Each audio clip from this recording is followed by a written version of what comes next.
everyone.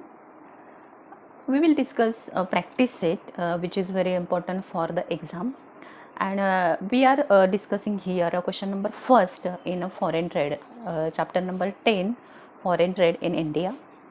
The foreign trade in these chapters you have been studied import trade, export trade, intra-port trade, and importance of a foreign trade. Even foreign trade play very important role in economic development of each and every country.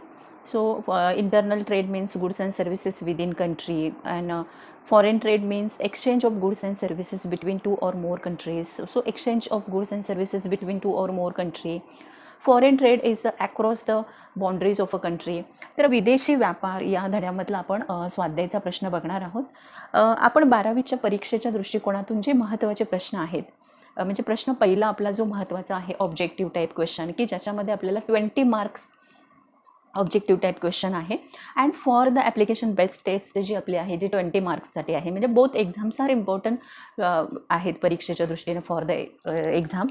तर या ठिकाणी आपण ह्या दोन्ही परीक्षांमधले जे objective type questions जे तुम्हाला अतिशय महत्त्वाचे आहेत, तर या प्रश्नांचा सिरीज आपण आता इथे बघणार आहोत, की जेणेकरून तुम्हाला जास्तीत जास्त भरपूर असे मार्क्स अर्थशास्त्रामध्ये मिळवता येतील. आणि याच्या दृष्टिकोनातून आपण हे असे छोटे प्रश्न फक्त जे ऑब्जेक्टिव्ह आहेत त्याचा अभ्यास करणार आहोत. तर या ठिकाणी आपण फॉरेन ट्रेडमधले जो क्वेश्चन नंबर फर्स्ट आहे तो आपण या ठिकाणी बघूया. तर इथे क्वेश्चन नंबर फर्स्टमध्ये चूज द करेक्ट ऑप्शन हा एक टाईप्सचा क्वेश्चन आहे. इथे टाईप्स ऑफ फॉरेन ट्रेड विचारले आपल्याला, import trade, export trade, entrepot trade and internal trade.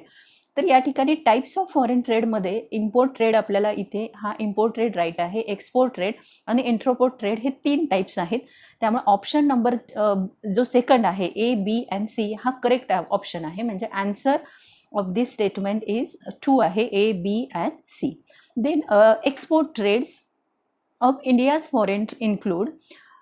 Then second question is export trend of India's foreign trade include engineer goods, gems and jewelry, C textile and ready-made garments and D gold. भारताच्या विदेशी व्यापारामध्ये निर्यात जो भारत करतो तो नेमकी कोणत्या वस्तूंची निर्यात केली जाते? तर या ठिकाणी सुद्धा भारताकडून इंजिनियर गुड्स आहेत, जेम्स आणि ज्वेलरी आहे, टेक्स्टाईल अँड रेडीमेड गार्मेंट्स आहेत. So option number second A, B and C is a right answer.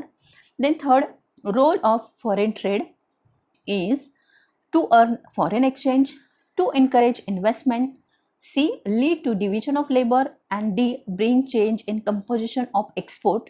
तर या ठिकाणी जर विदेशी व्यापाराची भूमिका आपल्याला बघायची आहे, तर विदेशी व्यापाराची भूमिकेमध्ये इथे आपल्याला पहिला to earn foreign exchange right आहे, देन टू एनकरेज इन्व्हेस्टमेंट आहे, lead to division of labour आहे. तर या प्रकारचे सर्व प्रश्न जर आपण बघितले किंवा हे 3 ए, बी, सी हे 3 राईट आहे, तो ऑप्शन आपला या ठिकाणी ऑप्शन येईल A, B, C is a second option. A, B and C is a right answer of this statement. Role of foreign trade is means it help to encourage earn foreign exchange, it help encourage investment and it lead to division of labor.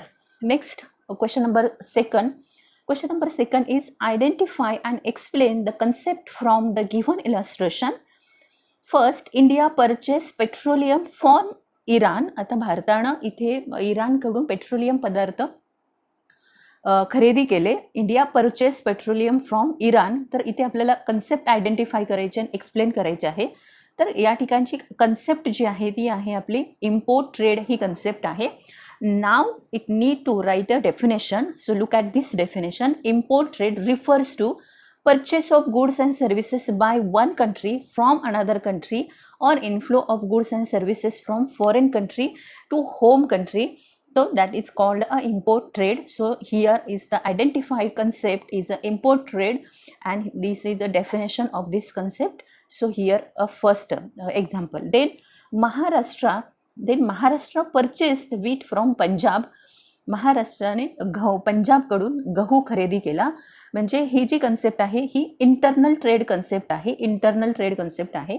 What is the definition of a internal trade? So look at the buying and selling of goods and services within the boundaries of a nation are refer to internal trade, domestic trade and home trade. See, this is the definition of a internal trade. Then next statement is England imported cotton from India, made ready-made garments from it and sold them to Malaysia. म्हणजे इंग्लंडने भारताकडून कापसाची आयात केली आणि ते कापड तयार करून मलेशियाला विकले. तर या ठिकाणची कन्सेप्ट आपली जी आहे ती कन्सेप्ट आहे इंट्रोपोर्ट ट्रेड ही कन्सेप्ट आहे. And look at this is the definition of purchase goods and services from one country and then selling them another country after some processing operations. म्हणजे एका देशाकडून वस्तूची कच्च्या मालाची आयात केली जाते, त्याच्यावर प्रक्रिया करून त्याचं पक्क्या मालात रूपांतर करून ती दुसऱ्या देशाला विकली जाते. याला इंट्रोपोर्ट ट्रेड असं म्हटलं जातं. Next statement, Japan sell smartphone to Myanmar. Japan sell smartphones to Myanmar. आता या ठिकाणची जी कन्सेप्ट आहे ती आहे एक्सपोर्ट ट्रेड ही कन्सेप्ट आहे. Export trade means refers to sale of goods by one country to another country and outflow of goods from one country to foreign country. This is the definition of export trade. It means that England export trade, it means that India exporting tea, spices to USA and China, etc. So this is the fourth example and with the identify concept.